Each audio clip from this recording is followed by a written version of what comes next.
We've never seen something like that in the past. If you are focused on the rates right now, you might be losing on the opportunity. Don't worry. Life is like a picture, like a painting. You know, if you see a painter making a painting, you're like, what are you doing? What are you making that line over there? That doesn't make any sense. And I think in order to be successful, you first have to be happy. But let's talk about the first step. Let's talk about the first step in investing. What can or how can we utilize that to create wealth with that? Welcome to Prime Time with Mendel, where we talk about life, finances, inspiration, and everything in between. Today I have a very special guest, a coworker and also mentor of LBC Mortgage, which when I started out in this company, he's been a very big resource to me. Actually, on my phone, I have Hovig.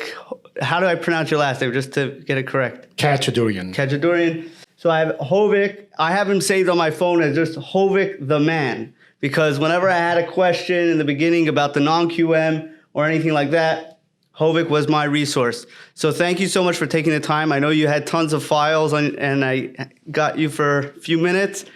So I'm really excited just to discuss many different things, life, Sure. and to discuss the market. I know you're an expert in the bond market, so I'd love to hear about that as well.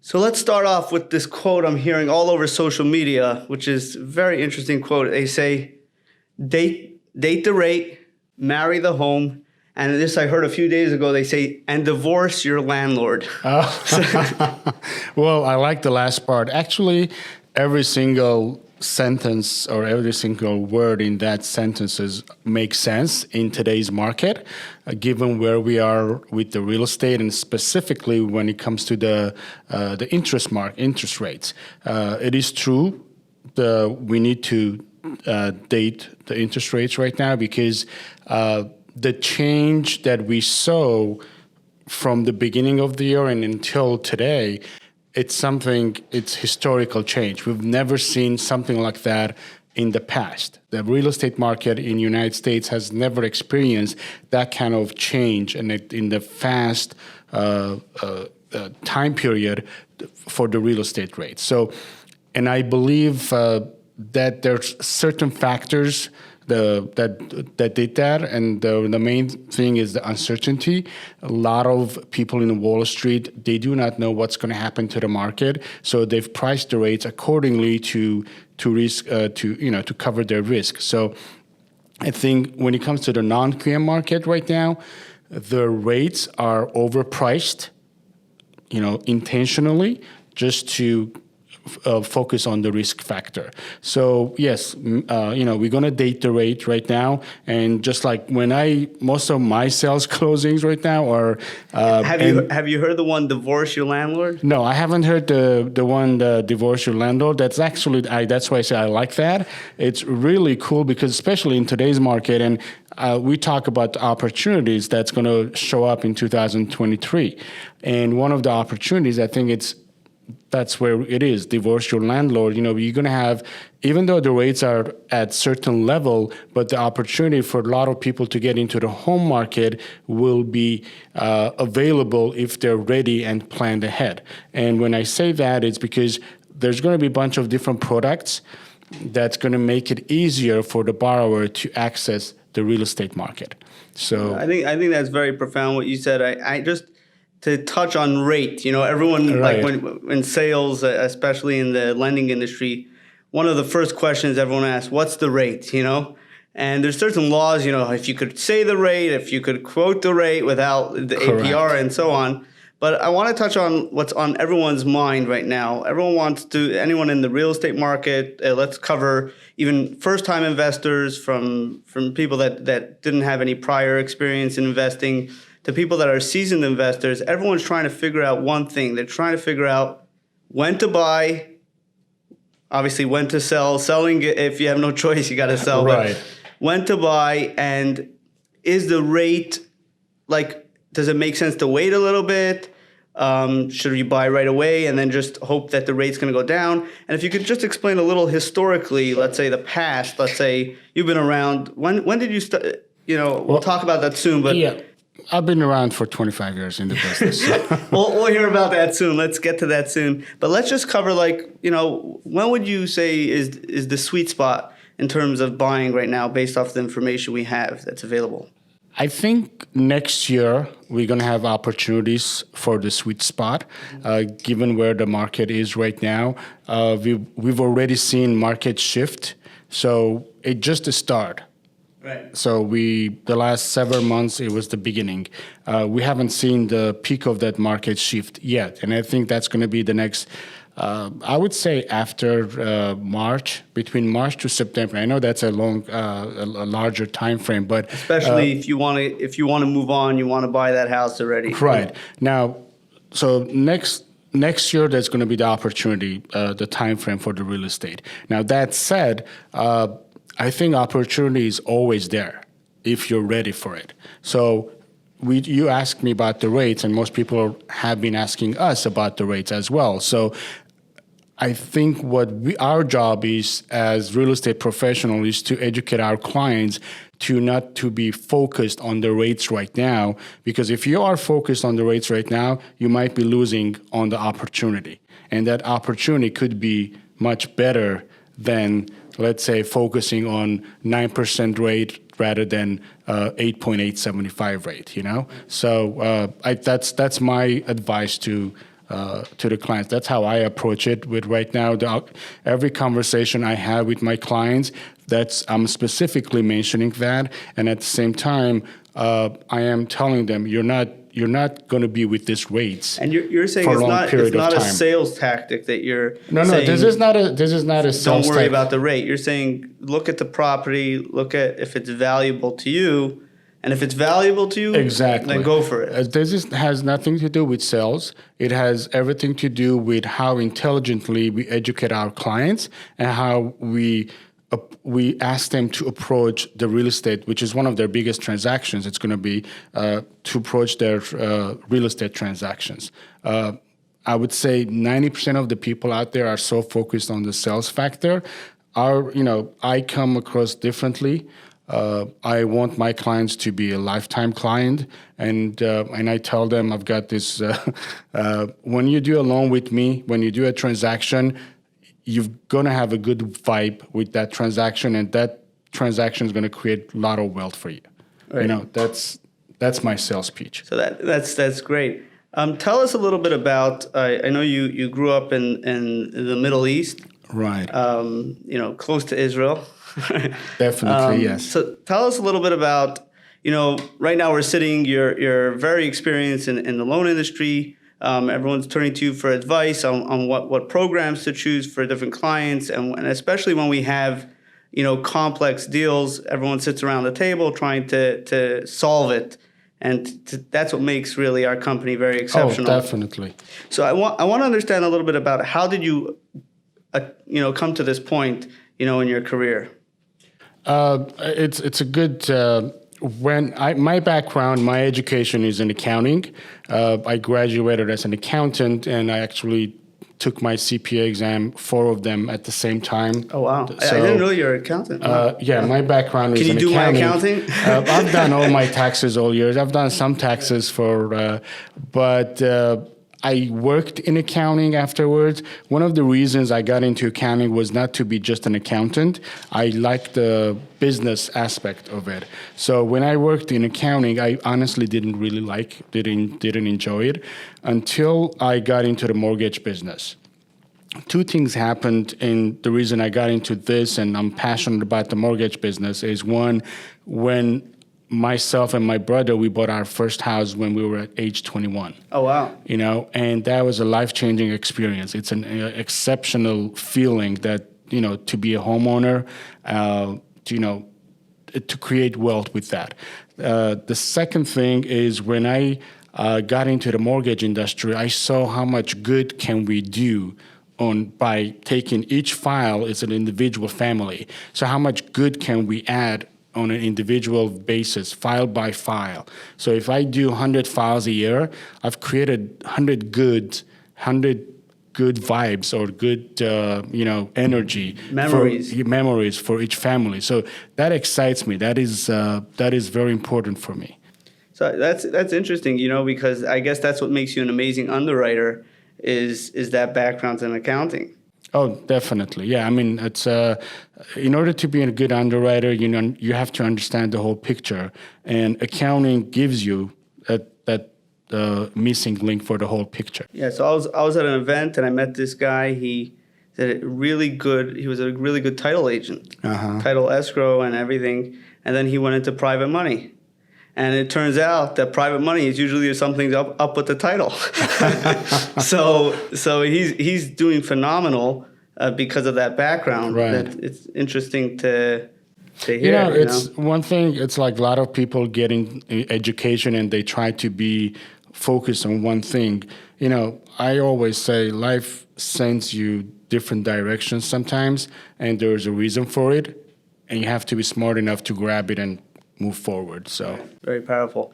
So let's talk about it. You always say this about, I remember it was last year. I was having a hard month. It was slow. And I came to you and I said, what should I do?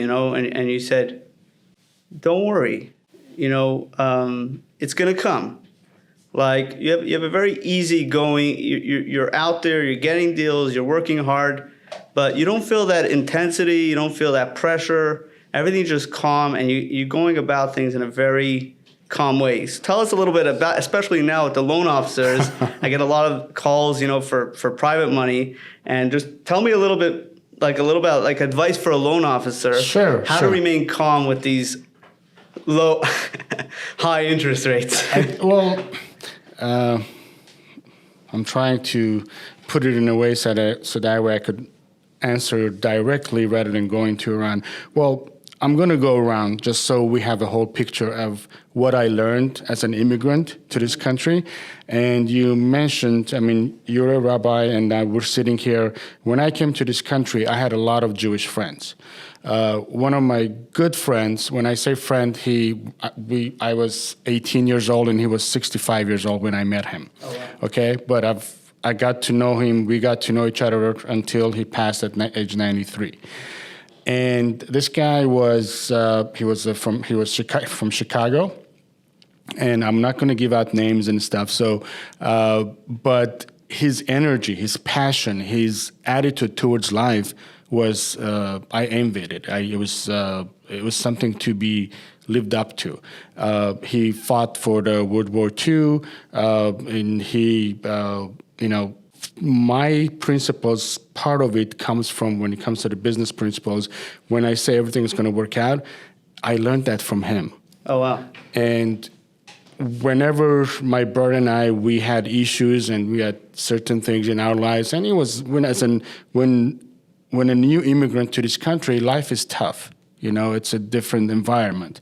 But we never looked at it from that perspective. We always loved it. Every day for us, it was a great opportunity. And we would meet him every day almost. We would see him every day. And when we were down, he would say, you know what? For a good business, the difference between a good business person and a bad business person is when a good business person acts calm and collective and intelligently on a bad day. A bad business person acts completely erratic, completely frustrated, nervous, even on a good days. And can you imagine how they're going to act on a bad day?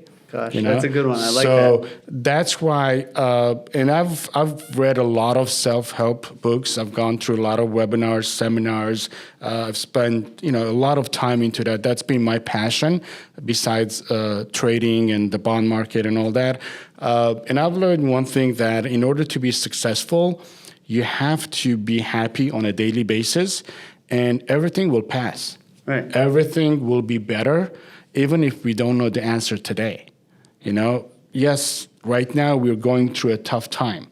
In 2009, we were going through extremely tough time. Just ask me. Right. I was making six figures, and then I was under the unemployment line, you know. But it did pass. We came out of that. Things got much better.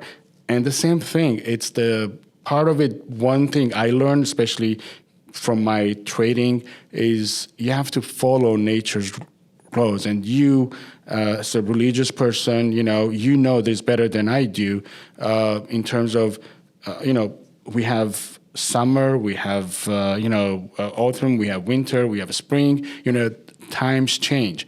Right now, maybe we are at the time where, it's hard, but this thing will pass. Everything will be better.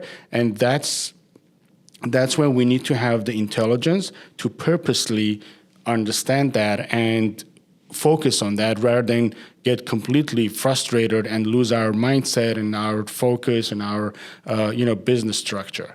Yeah, I think like in that respect, hope that makes sense. Yeah, that makes a lot of sense. It's great. Just to add on what you're saying, let's say sometimes we're like so zoomed in to whatever we're dealing with or whatever challenge we're dealing with that we're so obsessed about the challenge that we don't zoom out for a second and see, we just go like that and we can overcome the challenge.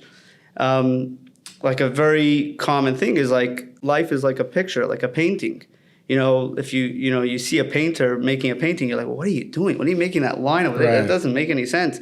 And then you see, there's eyes. Oh, there's ears. There's a mouth. Oh, there's a painting here. There's a story here. Behind the whole, every single line. Right. So I'm sure you can tell us about in your upbringing and, your story, your history of where, I find a lot of successful people are immigrants. Sometimes in America, we're spoiled. We don't know what it is to face adversity. And then when we do have adversity, we don't know what to do. I mean, unfortunately, that is true to a lot degree. And that's why I have many nephews and nieces, and we always talk about that because they were all born here and raised here. And we don't want them to be, we want them to be successful, have a path, have a focus. From my perspective as an immigrant, we had no choice. When I came to America, we had to work. Right. My brother and I, we used to work every single day. We didn't have a car. We walked to school. We went to a private school.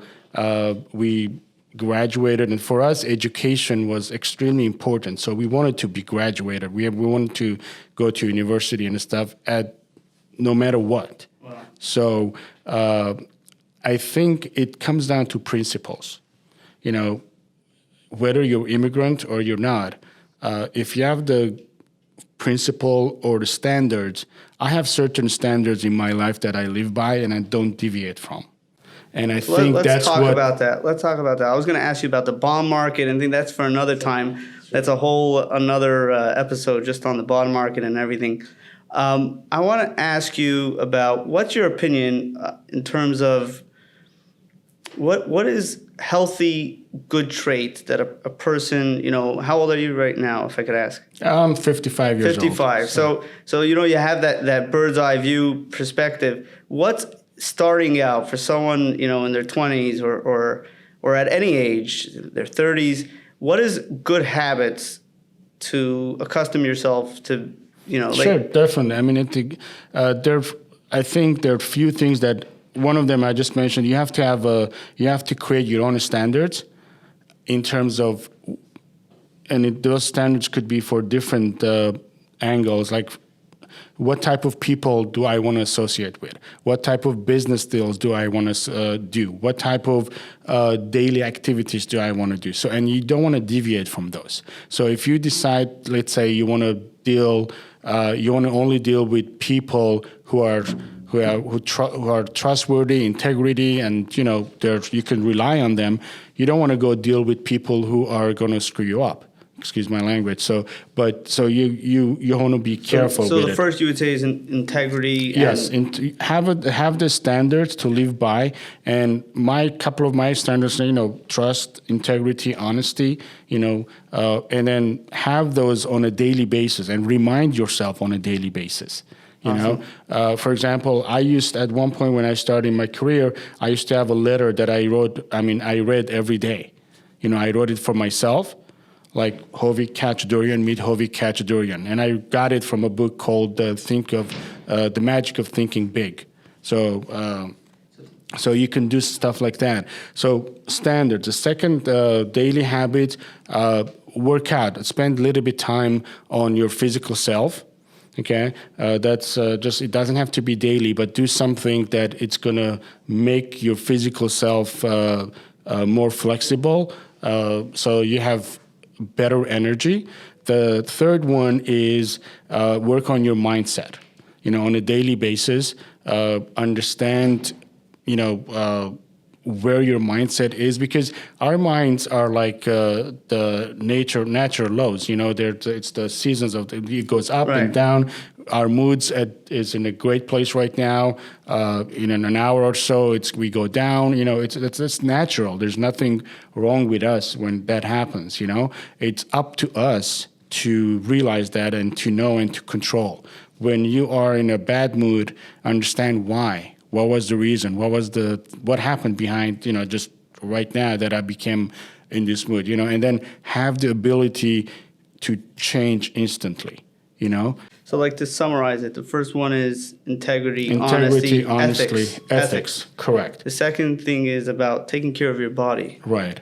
And what was the third thing? Third one is to taking care of your mind. Have control. Be alert. Understand it's normal to have a low. Oh yeah, it is. There's nothing wrong when you're in a low state. You just you don't want to be staying in that low state for a long period of time. You want to have the ability, the knowledge, the confidence to come out of it by will, if we can say. You don't want to take a medicine to come out of the bad condition or bad state. You can change your state if you want to. So those are the main things. I have a prayer that I say in Armenian every day. And I could translate in English. For example, it's just a basic. I just ask, God, give me the health. Let me translate it so that way I could give me health, success, and joy, so I could have the courage and the guts to respect and help every person that I meet on a daily basis. Oh wow, that's powerful. That's my prayer. It's I think being thankful and having gratitude is really one of the secrets of happiness. Many times we have so much to be thankful for in our life, but many times the things that we're experiencing are so much the focal point, and we forget to realize what we do have. Exactly. Perspective. And I think in order to be successful, you first have to be happy. You have to enjoy your day.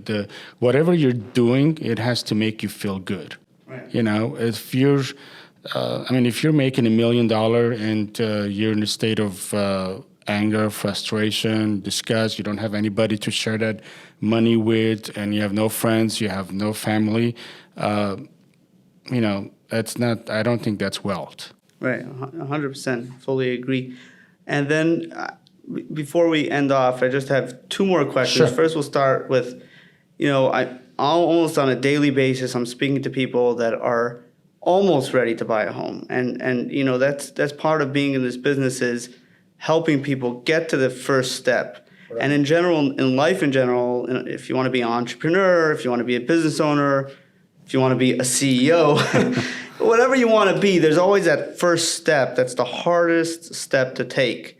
So let's talk about the first step. Let's talk about the first step in investing.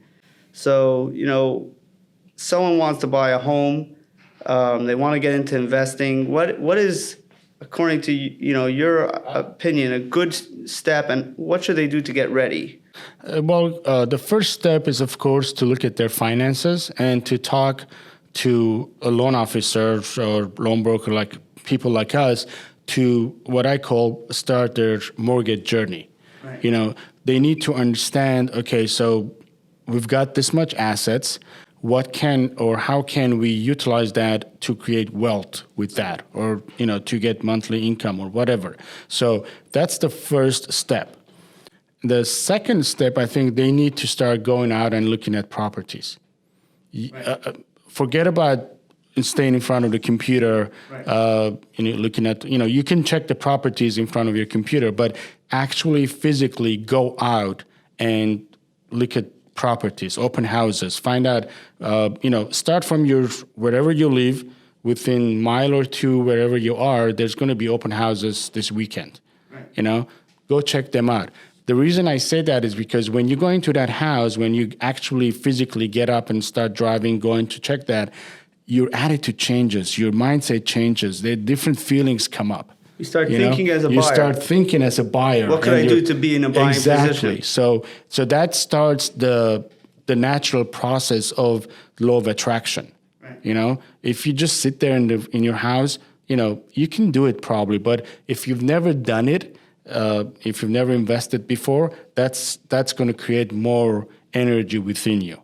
Right. So, and also, I think also many times with the first-time home buyer, they think that they have to have a perfect W-2 for 2 years in order to qualify. Us at LBC Mortgage, we have many different programs. Obviously, Right. I'm not fully in that department.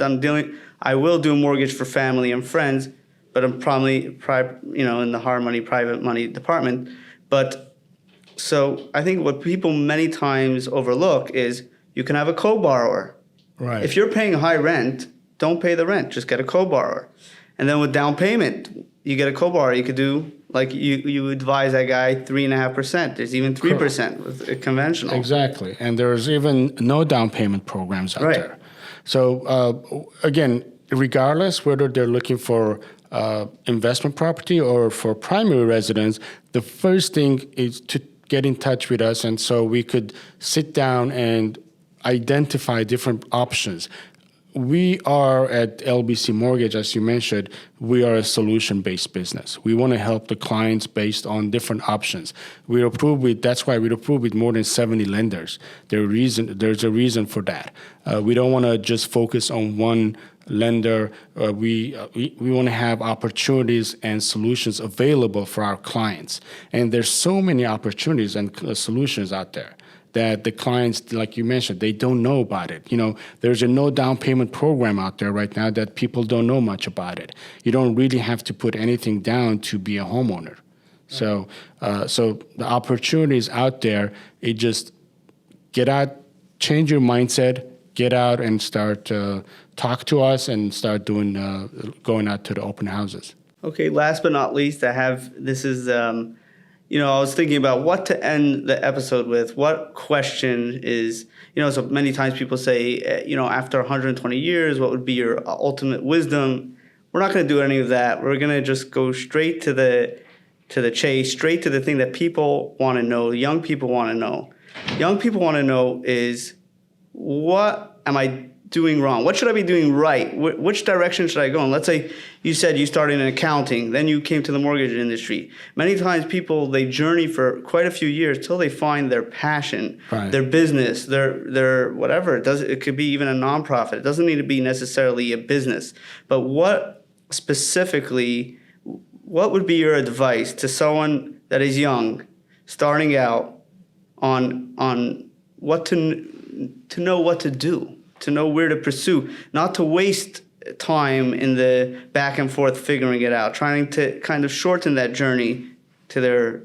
Well, I mean, in today's environment, that journey is because of the technology, that journey is being shortened anyway. My advice is they got to find their passion. And if that takes a year or 2 or 5 years, I don't know, different individuals, it'll be different for everybody.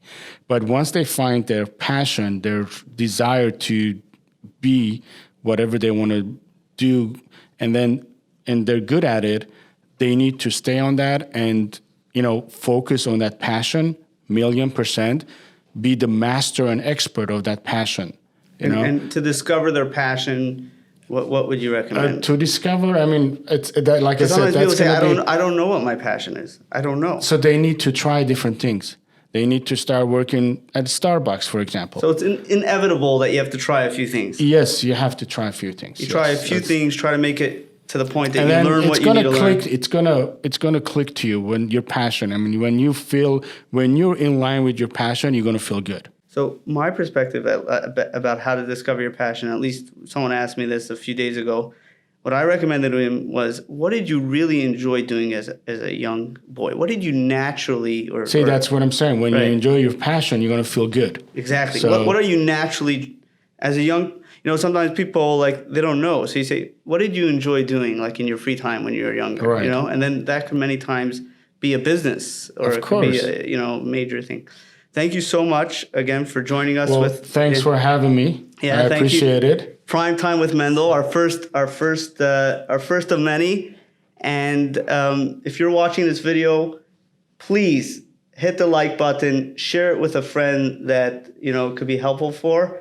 And thank you so much for tuning in. And let's make it a great day. Yeah, definitely. And happy holidays. And 2023 is going to be we have the rocket, right? 2023. Yes. We should do another podcast to talk about the rates specifically, right. And where the bond market is and what we can see the forecast for the 2023. So I think that should be could overcome good. It. Right. Overcome the I challenge. think that should be a good podcast too. Maybe we could even show some charts and stuff for people to understand. Thank you so much for your time. And I hope that loan that you were dealing with gets back. Thank you so much. Thanks. And looking forward to many more in the future. Definitely. Thanks. Appreciate it. Thank you. Thank you. Bye-bye.